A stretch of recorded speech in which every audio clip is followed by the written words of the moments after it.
স্বাধীনতা দিবসে নানা আয়োজনের খবর আমরা জানবো দর্শক। এই মুহূর্তে রংপুর থেকে যুক্ত হচ্ছেন সহকর্মী শাহ বাইজিদ আহমেদ। বাইজিদ, রংপুরের এখনকার আয়োজন সম্পর্কে একটু জানাবেন।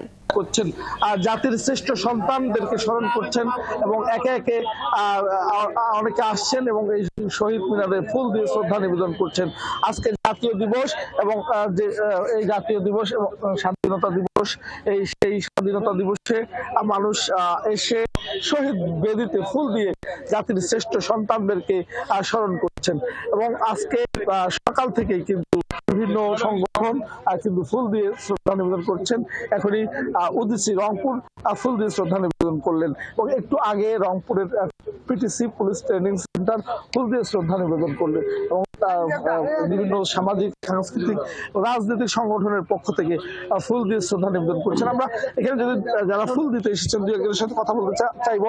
আপনার কাছ থেকে জানতে চাই, এই যে যারা আজকের স্বাধীনতা দিবস, নতুন প্রজন্মের কাছে আপনার প্রত্যাশাটা কেমন?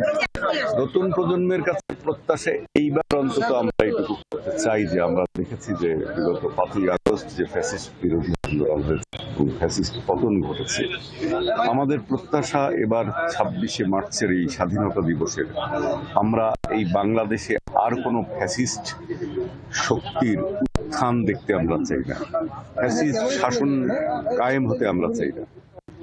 কারণ স্বাধীনতার 53-54 বছর পরেও এসে যে জিনিসগুলো আমরা একটা রাষ্ট্রের মধ্যে দেখতে চেয়েছি, যেটি আসলে আমাদের স্বাধীনতার চেতনা বিরোধী, এবং সেই স্বাধীনতা চেতনা বিরোধীর জায়গা থেকে যাতে বাংলাদেশ মুক্ত হয়, বাংলাদেশ যাতে একটি স্বৈরাচার মুক্ত গণতান্ত্রিক রাষ্ট্রে পরিণত হয়, এই আশাবাদ আমরা ব্যক্ত করি এবং তরুণদেরকে এই চেতনাটি আসলে তরুণদের মধ্যে সম্প্রসারিত করা।